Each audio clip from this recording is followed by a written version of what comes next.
All right, I'm back filming for a second time this video today. Already annoyed, even more annoyed now. Anyway, this is my review for season 13, episode 15 of The Real Housewives of Beverly Hills. I'm gonna just keep it real. Last night's episode was boring. It was trash. Nothing interesting happened. I really don't have much to report on. It's the same shit. Kyle and her husband are still doing their shit, even though it's giving storyline to me. Erica Jane is still mad at the ladies about the shit that happened with her ex-husband and the victim's money and Earring Gate and all that bullshit. This is probably going to be more of a rant than an actual review. Here's my issue. So in this episode, it opens, they're still in Barcelona, and it opens with Sutton and Kyle crying in Sutton's house, or Sutton's crying, not Kyle. But, you know, Sutton is basically, it's the day where they're going to release her friend Merce's ashes into whatever body of water in Spain. I don't know. I don't have my geography book in front of me. I don't know. She's also lamenting her father's death, and she's also lamenting her divorce, which I find peculiar. You got all that money from that divorce, and you still upset? I don't know. I've never been married. I don't know. That's just, I'm a broke bitch. You got all that money. Figure it out. That's just me. Anyway, here's my thing with this particular franchise. Bravo's doing all these reboots of the shows. They need to reboot Beverly Hills. These ladies are boring. Get rid of everybody. Start over. In fact, you know what? No. I would keep Erica Jane. She's probably the only one that I would keep. But everybody else got to go. Kyle, you definitely got to go. Kyle used to be one of my favorite housewives. But what I've noticed is she never really brings anything to the table storyline-wise. All her storylines were either attached to one of her sisters or drama with one of her friends, LVP. And that's really about it. It's never anything more than that. And now we have this whole storyline with her husband and her marriage, which to me feels like a storyline. I feel like they're not giving us enough information. And it seems to have come out of nowhere. I don't recall her talking about her marriage being an issue last year. I don't. She may have mentioned not spending enough time with Mauricio because we know he's dedicated to his job, or his businesses. But it just, I don't know. Like she just doesn't do it for me anymore. I just feel like we need fresh meat. We need fresh meat on the show. And not everybody lives in Beverly Hills.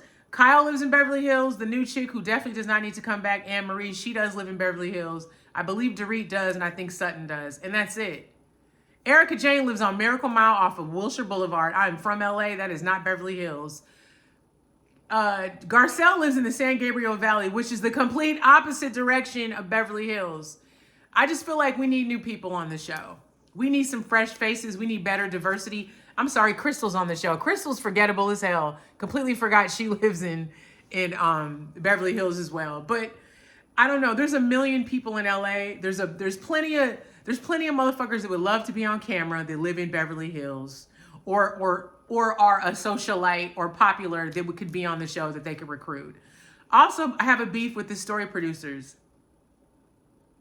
Nothing is ever different on any of the franchises.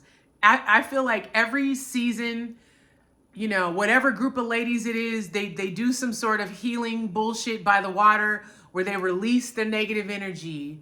I'm releasing this. I'm releasing that. I'm releasing ashes. I'm releasing my dog's ashes, Sonia Morgan, Real Housewives of New York. I'm releasing that. I'm over it. I'm over it. Y'all need maybe you need new producers in general, something. I just feel like I've been watching this shit for so long that it's the same shit over and over and over again. Nothing's ever any different. The only interesting thing that happened on last night's episode was when they were doing the releasing of negative energy. Erica got up there and basically called out all the ladies. This is why I don't think she should leave the show, because she seems to be the realest one on the show. Garcelle is real too, but I low-key don't like Garcelle. I noticed she likes to call people out in group settings. She does that a lot. I don't like that. I find that messy. But again, she's there to do a job. She does her job well.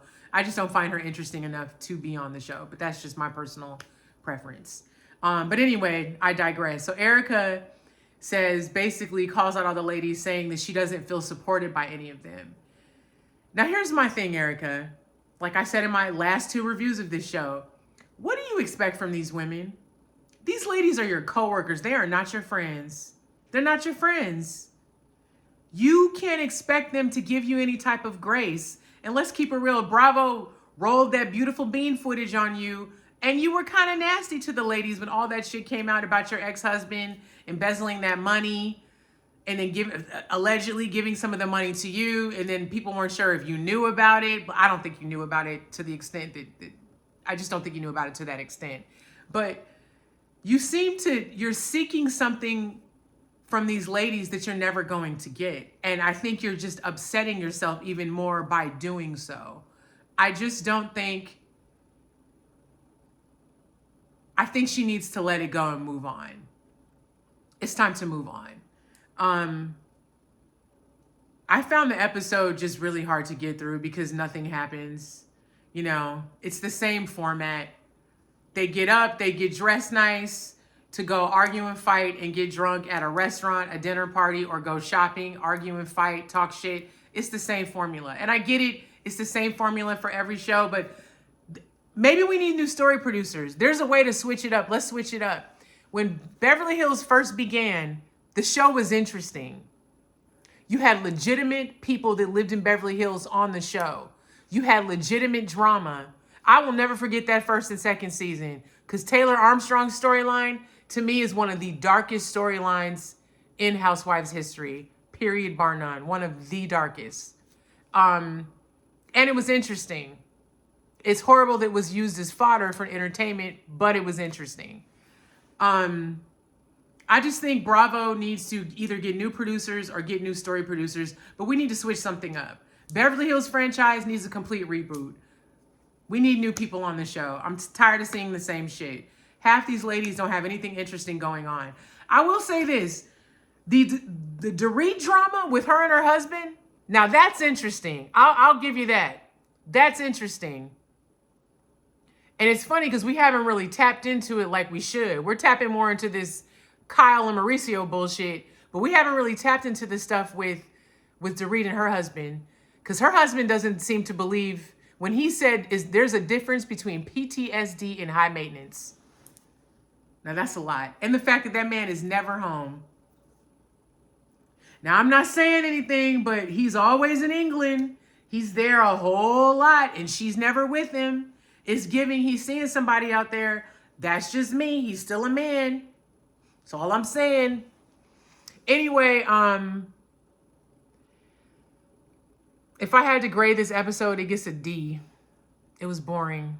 Bravo, we need to do more with this franchise. Child, I'm annoyed. Anyway, till next week.